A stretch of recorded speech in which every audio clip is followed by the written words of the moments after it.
Yeah. I agree, man. Hit the like button. What is going on, my people? It is your boy DJ Eastwood, running back Philly. No frauds, no fanboys, and never, ever any intros. Those of you that don't know what that story is, ask around. Why does he keep saying no intros? Ask around. You will find out. Yeah. Before we get into this is brought to you by Manscaped.com. Hold on a second. Let me start over because I didn't put Manscaped on the screen, bro. Uh-oh. Where's my Manscaped John at? Hold on.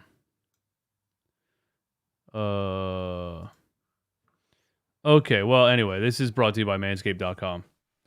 Promo code NOINTRO20 for 20% off. I want to let you guys know. A lot of you guys ask me, Eastwood, how do I grow a beard like that? Eastwood, what do you put on your beard? What do you use, man? I can't tell you that secret, but what I can tell you is that women love beards. But women love beards on your face, not on your balls. So if you have a ball beard, you got to go to manscaped.com. Use the promo code NOINTRO20 for 20% off and free shipping. Get the Lawnmower 4.0. Skin-safe technology. Take care of that ball beard without any fear of anything painful happening down there. Has a light on it. It's quiet. It's the best razor in the world. No frauds, no fanboys, and no ball beards. Manscaped.com. Promo code NOINTRO20. 20% off and free shipping. Yeah! That was my original Manscaped ad. I figured I'd bring it back, man.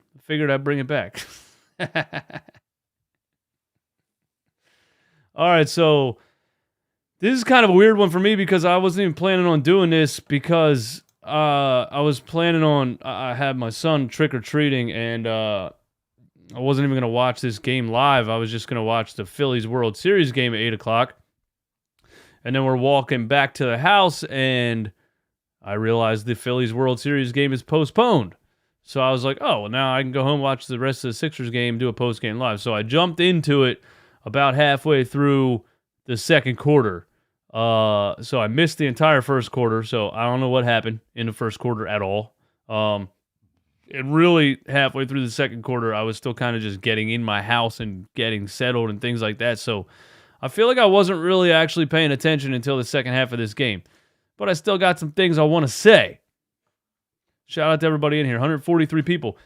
Give me 143 likes. The Sixers beat the Wizards 118-111. And yeah, it's the, somebody in the chat right away said this is not real competition. This is practice. What's the Wizards record, man? What's the Wizards record? I know it's probably not good, but, they're 3-4, okay? They were 3-3 before tonight. So it's not like they're 0-6. It's not like they're 1-5. It's not like they're the Sacramento Kings out here. They got some talent. They got Bradley Beal, who's supposed to be this otherworldly superstar player.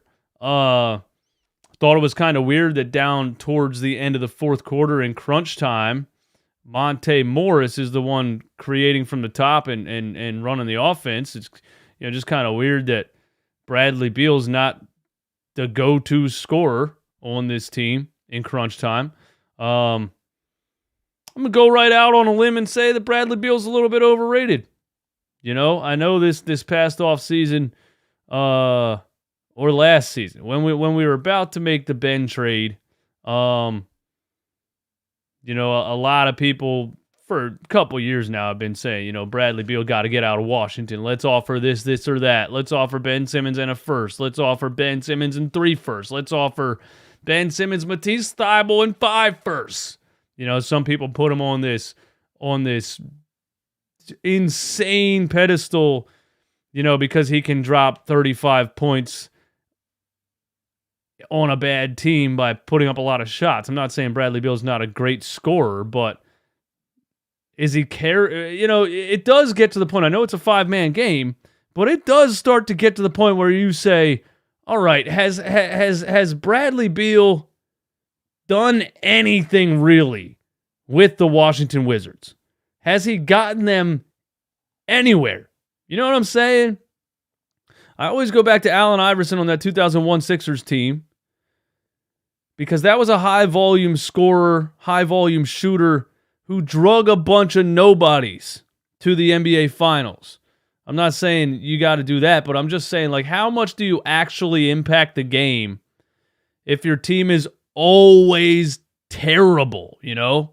Joel Embiid, hasn't been able to get the Sixers past the second round with, not the right pieces around him his whole career. Ben Simmons, 5 years of his career. Basically Dario Saric, Robert Covington, Furkan Korkmaz, TJ McConnell, on and on and on of absolutely mid NBA players. But with a real superstar like Joel Embiid, you're always a playoff team.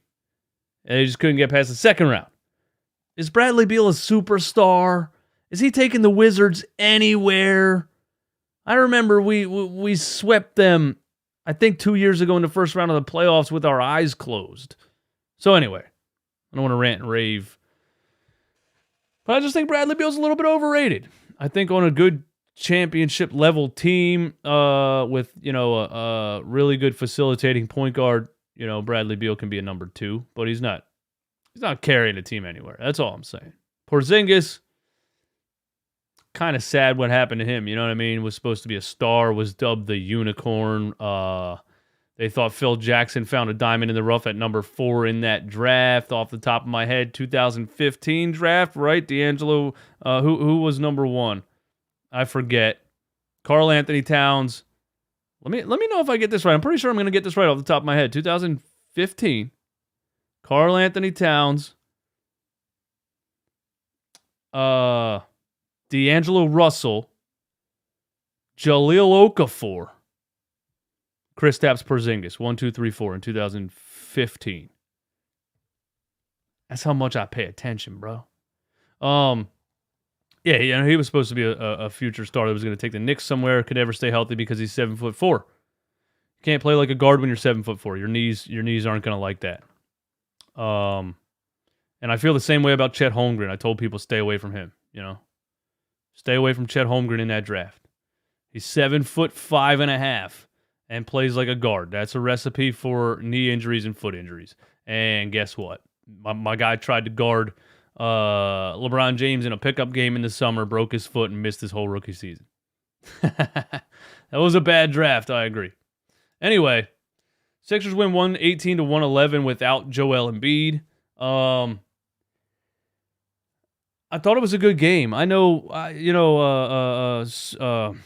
Abe Link, my guy, was in the chat right when this show started and basically was saying that, people are talking bad about Embiid. I know every time we win without Embiid, people are going to say we're better without Embiid. I know that. But I actually thought in the Bulls game, we played a really good game with Joel Embiid on the floor. We kept moving the ball. We didn't pound the rock on the the ISO post-ups every single play. We really ran the ball, ran the game from the perimeter, and Joel was floating around and getting his shots and scored off of a lot of assists. So I do think Joel can fit in to a more flowing, faster, ball-sharing offense. So, I'm not going to go the Sixers are better without Embiid. That's ridiculous. But I do love the fact that we have Tyrese Maxey at this level that he's at. You have James Harden at this level that he's at. And you can beat teams like the Washington Wizards, Indiana Pacers, Toronto Raptors in Toronto. We beat without Embiid, Tyrese went for 44, but, it's nice to have several options and several star-level players that can carry you through the regular season when you're going to play games without Joel Embiid. I said it this whole offseason, I'll take 50 games from Joel. I just want him to be healthy for the playoffs. I just, for the first time in his career, want him to be healthy for the playoffs. Dear Lord, please, God, Let us have a 100% in shape, healthy Joel Embiid for the playoffs. That's all I want. So he doesn't play in Toronto with injury management, which I still don't actually know what that means. Don't remember seeing an injury. And then he doesn't play tonight with an illness. Non-COVID related illness, by the way. It's freaking 6 years later. We still have to label it non-COVID. Nobody cares, bro. It's just an illness.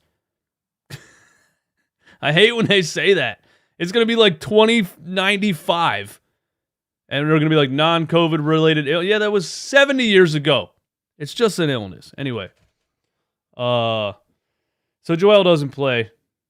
And we still take care of the Washington Wizards. Now, we had a nice run into the third quarter, into the beginning of the fourth quarter, where we kind of put the game away. We were almost up by 20. You know what I mean? And again, here I am watching this game, telling myself, hey, the Philadelphia 76ers basketball team is about to win a game convincingly. Through the third, into the fourth quarter, we're about to be up by 20 points. It's about to be we're about to cruise to a victory, be up by 20 with like 4 minutes left and empty the bench. That's finally going to happen for this basketball team. And it did not happen. And actually, the Wizards really within the game cut it to 6 points, I think, with like 5 minutes left. And I was like, oh my goodness. Maybe 7 points they cut it to. And I think Niang hit another 3. And Kate Scott yelled, "Good night, DC." And we were up by 10 with a little over a minute left. And then the Wizards hit a couple shots, hit a couple threes. Porzingis pulling up from like 45 feet. And it's a 5-point game with like 40 seconds. And I was like, oh my goodness. If Kate Scott really said good night, DC, and we lose this game, I'm going to be irate. But I'm just used to that. That's just Philadelphia 76ers basketball, man. They don't win games easily. What is that? What is winning a game easily? But again, without Embiid. You know, if we have Embiid in this game and he's playing like he played in Chicago, who's going to guard Embiid down there? Porzingis? Hachimura? No. So, there's not much negative to say, really, about this win. A win is a win is a win, and it's an NBA team, and you took care of them. I know the score doesn't look like you took care of them by much, but let's be honest, the Sixers controlled the whole game, and it wasn't really close, no matter what the score actually says. James Harden gives you 23, and that's still a light night for James Harden scoring-wise. But I like what he's been doing, man. Against Toronto, Chicago, had a really bad shooting game against Chicago, but still gave you 11 assists and really controlled the game from the top and from outside the perimeter. I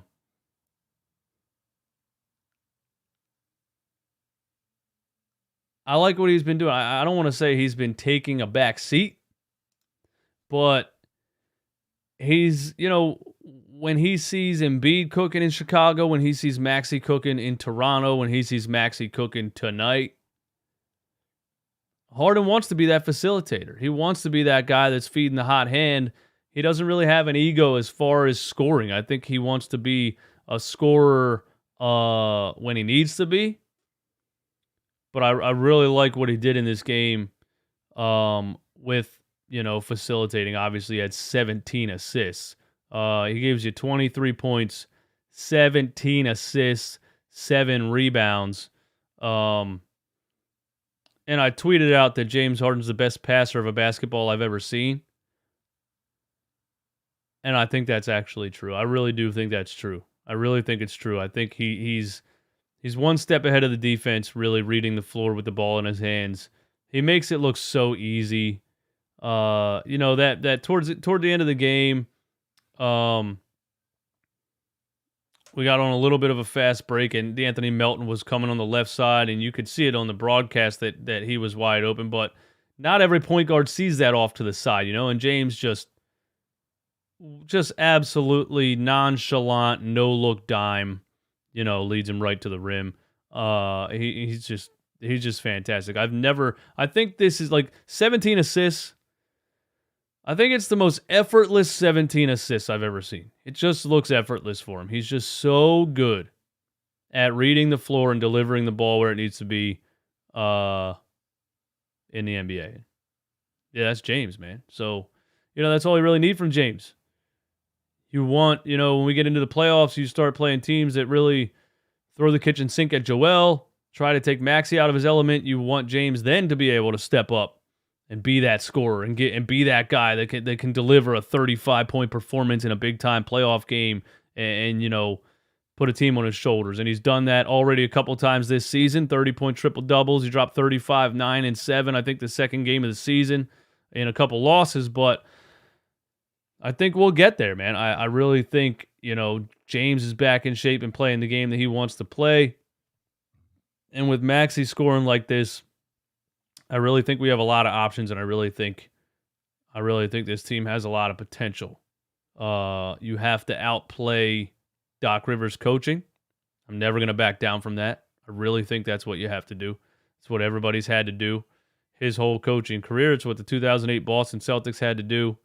I ran it a little bit earlier today about Isaiah Joe going off the other night for the Oklahoma City Thunder. 15 points in 9 minutes in the fourth quarter in overtime, hit a game-winning three-point shot, after he was cut from the Sixers because Doc Rivers never gave him a chance. But, his team's looking good right now. We get 3 in a row. Toronto, Chicago, Washington. We get Washington again on Wednesday. 4 in a row. Then we get, who do we get after that? Phoenix? I don't remember. Harden was supposed to have 9 rebounds. They took 2 away. Why they keep doing that? I don't know. Why they taking rebounds away? Hey, 300 people in here, man. Let's go. Tyrese Maxey, just a bucket, man. Just a bucket. He's at that point now. Remember, we said that. We said that this season. We said the leap that he took last season. We said, what can he do in year 3?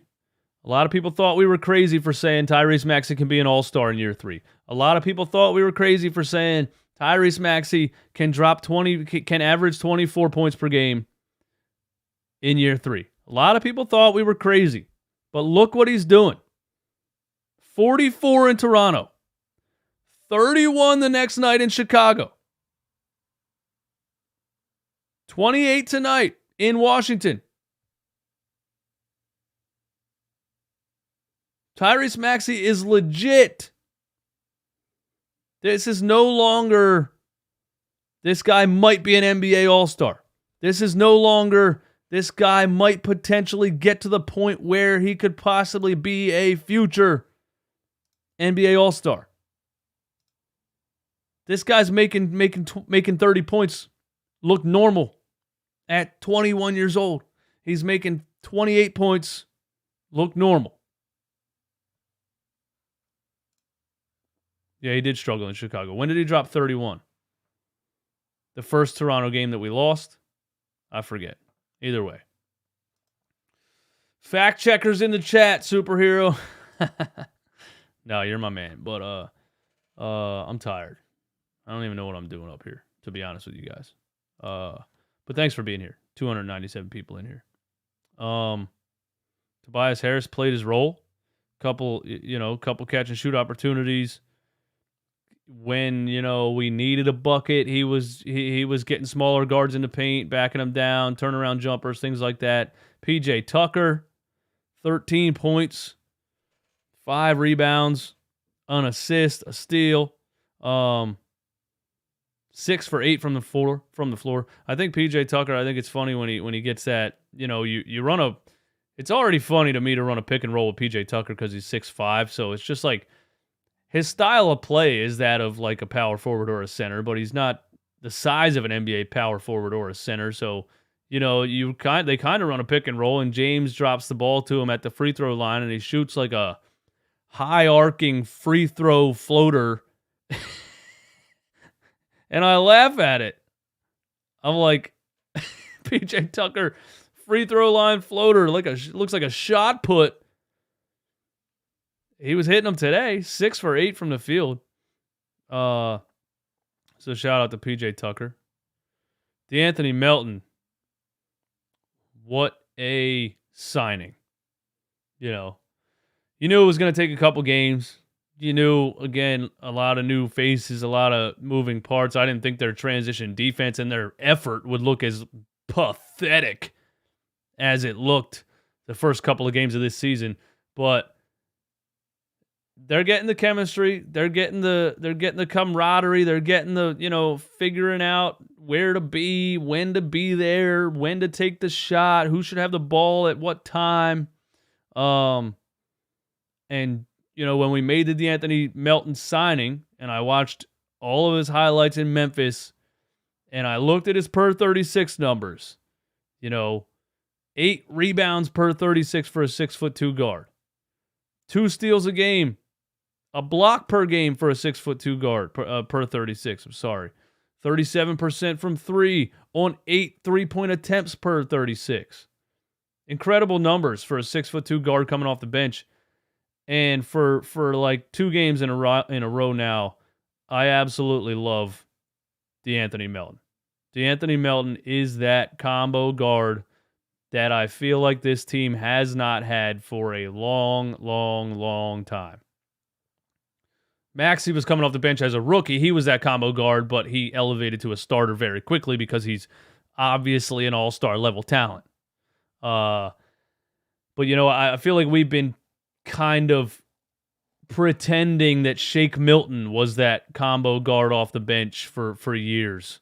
We didn't have any. We didn't have any combo guards off the bench, so we kind of pretended that Shake Milton was that guy. DeAnthony Melton is an NBA combo guard off the bench. And he's great. He's great in his role. 16 points tonight, 7 for 10, 2 for 4 from 3-point range. 2 rebounds and assists, 2 steals. And really in the fourth quarter, he was making runs by himself. Look, you know how nice it is for your offense to kind of trip up a little bit, for your offense to kind of go stale? I've seen this from other NBA teams. I feel like for years and years and years, there's always a guy, there's always some dude, what's his name in Miami? The guy that always kills us, man. Either Max Strus or Gabe Vincent. The other NBA teams always have that guy that can just randomly give you buckets when you least expect it, or when your stars aren't performing in a specific point of a game. I feel like DeAnthony Melton is finally that guy. We finally have that guy. He can come in a game and get buckets when you really, really need it. Couple of tough finishes in the fourth quarter. Loved it. Big time floater, just drives down the lane, takes contact. Hit a 3 from the top of the key in a big moment. Yeah. I'm loving DeAnthony Melton. George Niang off the bench was great. What do you have? 4 3-pointers? 4 for 7 from 3. Just becoming quick trigger Niang. I actually don't remember if I remember. I don't remember if I remember. Yeah, this just proves that it's been a long weekend for me, and I'm still short on sleep. I don't remember if I remember. Can you remember if you remember something? Did you ever forget if you remembered something? Anyway, I don't remember if George Niang was ever that quick of a shooter. I feel like he's becoming like very less athletic Klay Thompson, and just flat out not as good as Klay Thompson, but the quick shooting is what I'm trying to say. Like catching the ball and just letting it fly. Hardly even, holding it, just catching and, letting it fly. That's probably the worst comparison I've ever come up with, is Walmart Klay Thompson. I think that's right. I think George Niang's a Walmart Klay Thompson. What do you guys think? Maybe Dollar General Klay Thompson? Dollar Tree? Five Below Klay Thompson?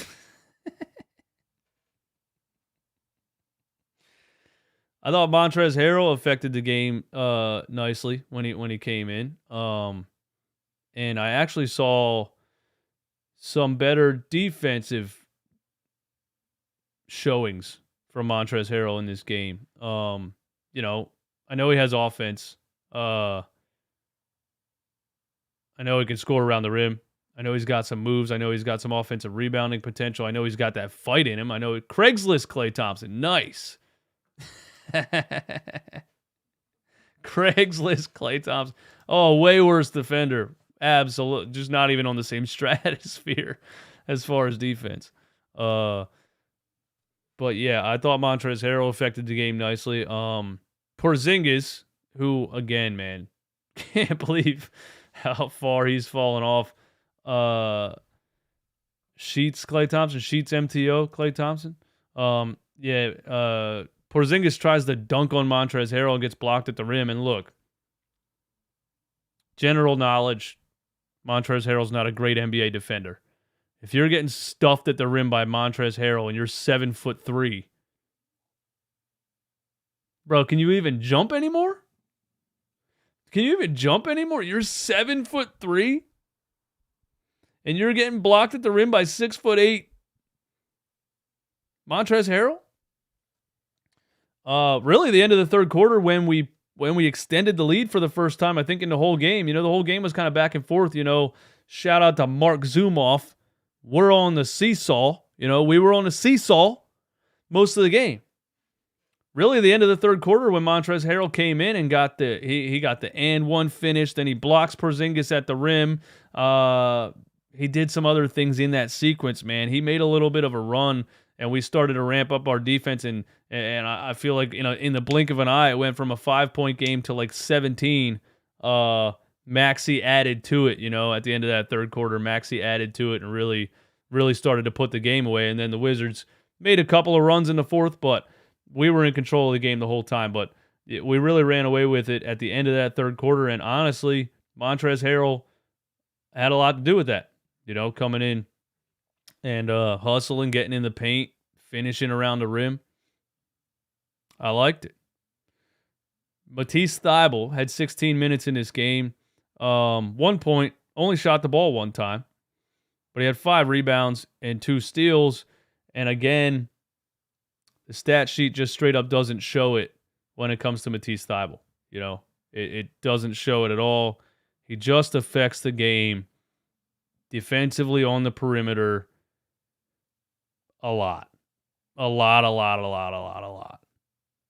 He affects the game defensively on the perimeter a lot. And it's no shock. I was saying he's unplayable because of what I saw in the Toronto series last year. And we're still going to see, when you play better defenses, what Matisse Thybulle is going to look like. I don't think he played against. Did he play against? He did play against Toronto. That second game against Toronto that we won in Toronto. Did he? Is he allowed in Toronto now? Do you have to be vaxxed? I don't remember. Somebody in the chat. Did Matisse Thybulle play in Toronto? I think he did, because this is his third game in a row that he played. That he played decent minutes. I posted the little clip earlier today of Doc Rivers explaining it, saying basically, we had our lineups that we wanted, for the start of the season, and then they weren't working out for us. And we realized we needed a defender on the floor. And we were all like, yeah, we were saying that for 5 games. Oh, another point for the media. The media versus Doc Rivers on what you should do as far as your lineups is like 100-0 at this point. I mean, we were right about Ben Simmons for an entire year. We were right about Paul Reed in the playoffs last year. We're right about Matisse Thybulle. When you need defense, when you clearly are playing terrible perimeter defense, transition defense, getting out, rebounded, out, hustled, on and on and on and on and on. We're right about Matisse Thybulle too. And Doc Rivers, was asked why he decided to randomly play him, and he took a sly little shot at the media, and he said, I read an article that said I should play Matisse Thybulle, so I played him. So he had to take a little jab about the media thinking they know ball. But I'm sorry, Doc, you just keep being wrong. You think you're right about everything, but you just keep being wrong. But anyway, he decides to add Matisse Thybulle's defense to the game, and everything changes. He played. It wasn't just Matisse Thybulle though, right? He added Matisse to the lineup. Somebody else wasn't playing any minutes that got in those games. Maybe it was Shake Milton. He finally started, sprinkling in Shake Milton here and there. But yeah, we're 3-0 with Matisse Thybulle in the lineup. So I can say whatever I wanted to say about his shooting and what he looks like on the offensive side of the ball. And he had 3 3-pointers in a preseason game. I know that. I think he had a couple threes, maybe in that Toronto game, right?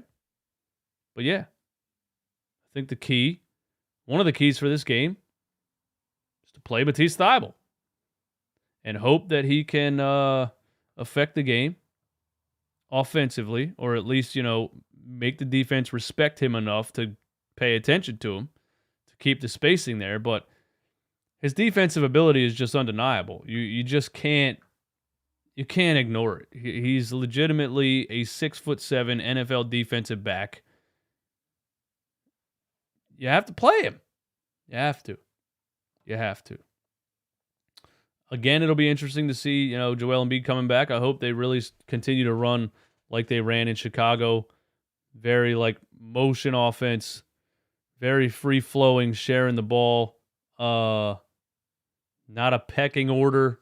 Not a we got to force the ball to Joel and then we got to give the ball to James and then Maxey, you might get no, just play the game, share the ball, find the open man, go with the hot hand, continue. No pecking order, One night, Tyrese Maxey might lead the team in scoring. The next night, Joel Embiid might lead the team in scoring. The next night, Joel might have a bad shooting night. Maxey might have a bad shooting night. And then you might get 35-point triple-double from James Harden. I think that's the goal here. Yeah, Thybulle and Melton together is a great defensive pairing, man. Thybulle and Melton together is a great defensive pairing. Llamas, are you surprised Paul Reed isn't playing much? I am surprised Paul Reed isn't playing much. I know Montrezl Harrell gives you more offense. I know Montrezl Harrell just has more of a finesse game around the rim, has more straight-up talent offensively, has just straight-up more basketball skills. But Paul Reed is very athletic, very high energy, a great rebounder, flies to the ball. He's like a mini Andre Drummond. I think he's improved with his fouling issues. I think he should be getting minutes. I guess And I know, again, Montrezl Harrell helped us out a lot in this game, but I don't think Montrezl Harrell is so good that Paul Reed should not be getting any minutes at all. That's just where I'm at with the Paul Reed thing, man. You guys got any more takes or opinions about this game? Thanks for being here. Thanks for hanging out with me. Again, I didn't even really plan on watching it. I was going to watch the Phillies World Series game, and I was walking my son around the neighborhood in a Minecraft outfit, trick-or-treating. Got back home and started watching it midway through the second quarter. So, I didn't really promote it on Instagram or anything like that, but yeah, we still got 300 plus in here, man. So thanks for being here. I appreciate each and every one of you. I am absolutely burnt out. If you don't mind, I don't really feel like taking phone calls on the show today. Just kind of want to go to bed soon, to be honest with you. But I'll hang out for a couple minutes if you got any questions, comments, takes in the chat. The Brooklyn Nets played without Ben Simmons tonight. And they beat the Indiana Pacers 116-109. But they were really dominating the game in the first half. And I didn't watch it. I was just looking at the score. But I'm going to go ahead and take a guess. I'm going to go ahead and take a wild guess that the Brooklyn Nets are a much, much, much, much, much better basketball team without a 6'10", 250-pound statue clogging up the half-court offense. I mean, it's been obvious for years. You know, his contract is so massive for what he doesn't bring to the game at this point. The Brooklyn Nets have to pay him because they made the trade. Thank you, James Harden. Who won the trade? Go get you a Who Won the Trade t-shirt, by the way. Link is in the description. Who won the trade? Clearly we did. I mean, you might just have to buy the guy out at this point. Your team is better without him on the floor, and you owe him $110 million. I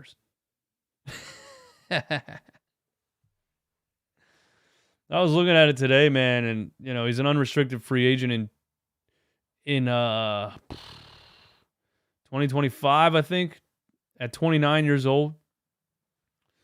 What contract do you think Ben Simmons gets offered after this rookie max extension that he's on? At 29 years old, if he doesn't find a way to get his game back, what kind of contract do you think he's getting when he's an unrestricted free agent? I mean, I'm seeing legitimately like a mid-level exception.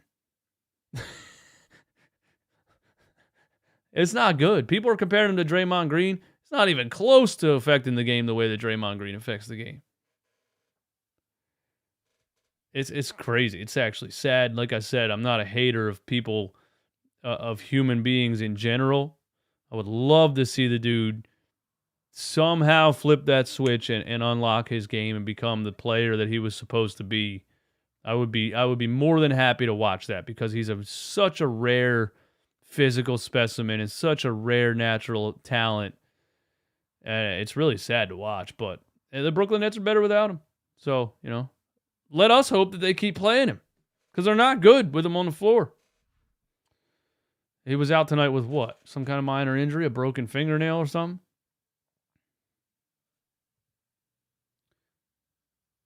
$4 or $5 million a year. That's probably accurate, Don.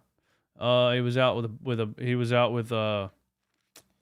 PMS symptoms. I think he was out with tonight. Yeah, I think he was out with menstrual cramps.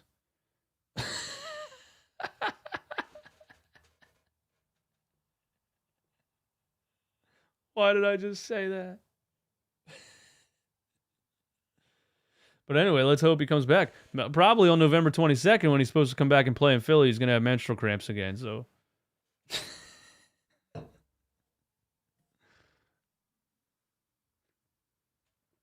anyway, thank you guys for tuning in. Thank you for being here. Please hit the like button. Sixers win, man. 3 in a row. Let's keep it going. You know what I mean? We can beat the Wizards again on Wednesday. Obviously, there's 5 in a row. Let me look at the schedule, man. Who we got? Who we got after the Wizards, man? Skedge. November. Wizards, Wednesday. Friday is the New York Knicks in Philly. The Knicks are 3-2.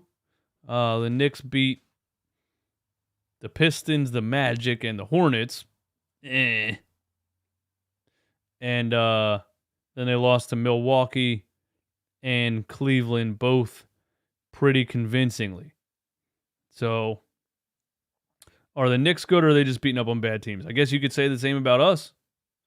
You know, I think the Knicks are not a bad team, right? I used to say that about us. Like, if we're beating up on the bad teams, that means we're not one of the bad teams, right?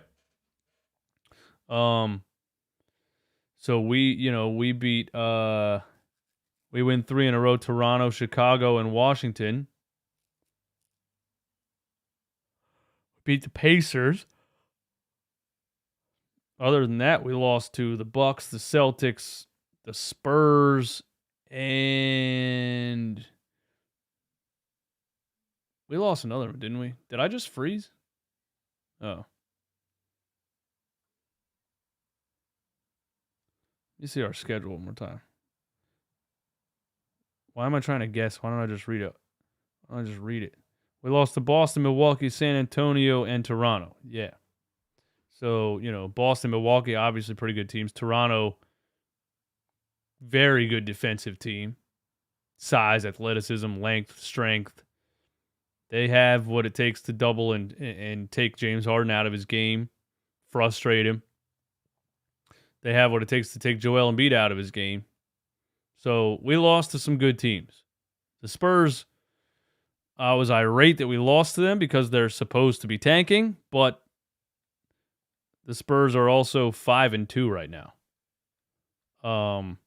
The Spurs beat the Timberwolves 107-98. I can't believe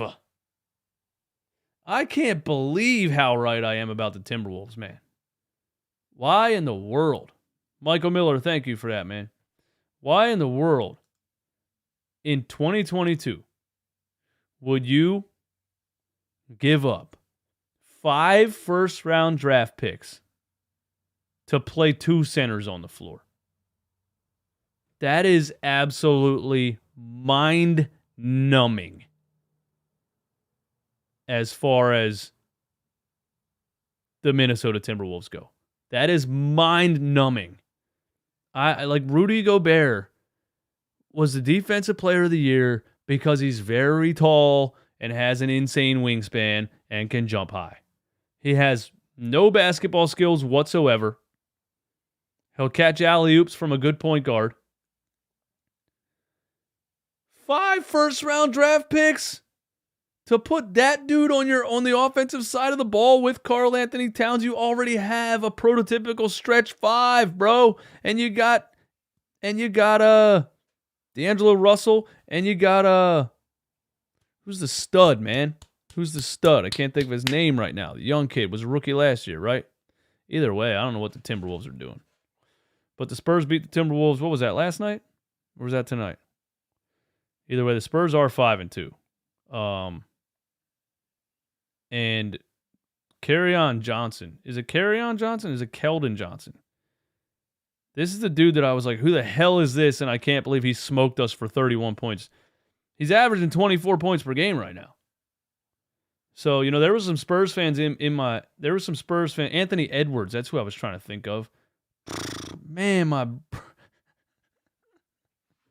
I've been having a couple days, man. My brain does not work right now. Keldon Johnson is averaging 24 points per game. And Devin Vassell is averaging 20 points per game. Spurs might be good. They also have a coach that can coach up. They also have a coach that can get the most out of young talent. They have a coach that can actually create. Some coaches think that they're on Greg Popovich's level, but they actually need great talent to come to them to be able to win. The Spurs have a coach who can find diamonds in the rough. Manu Ginobili, Bruce Bowen, Tony Parker. Anyway, I got a little bit off topic. I was looking at the Sixers schedule. We lost to the Spurs, who are 5-2, so it's not as bad as I thought it was when it happened. That's all I'm saying. So yeah, let's go back to the schedule for a second. We can Washington Wednesday, New York Knicks Friday. Knicks beat a couple bad teams, lost to some good teams. I think we could take the Knicks Friday. Phoenix Suns next Monday. Then we get Atlanta, Utah, Milwaukee, Minnesota, Brooklyn, Charlotte, Orlando, Atlanta. Some good teams in there. We'll have to see what it looks like, man. We'll have to see what it looks like. Tony Parker was great from the start. When was Tony Parker drafted?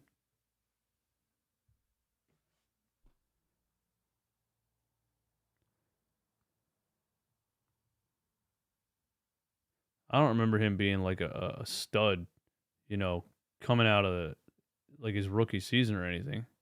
I could be wrong. I've been wrong before. 28th pick in the first round. So Tony Parker was the second to last pick in the first round.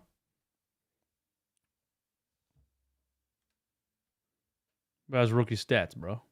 What about his rookie stats?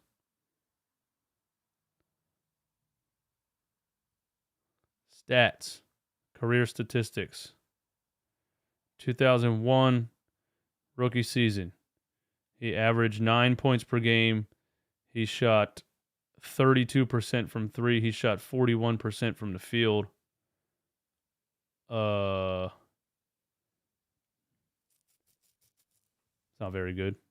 His second year, 15 points per game, 33% from three, 46% from the field.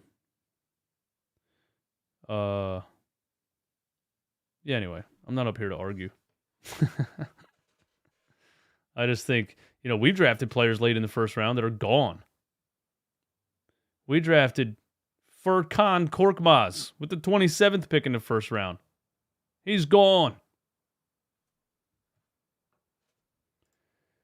Spurs also drafted Josh Primo. No one's perfect. Yeah, I agree. You miss a lot. But the Sixers, bro, if we might actually be the worst drafting team in the history of the NBA. I know we've made some of the worst trades in the history of the NBA.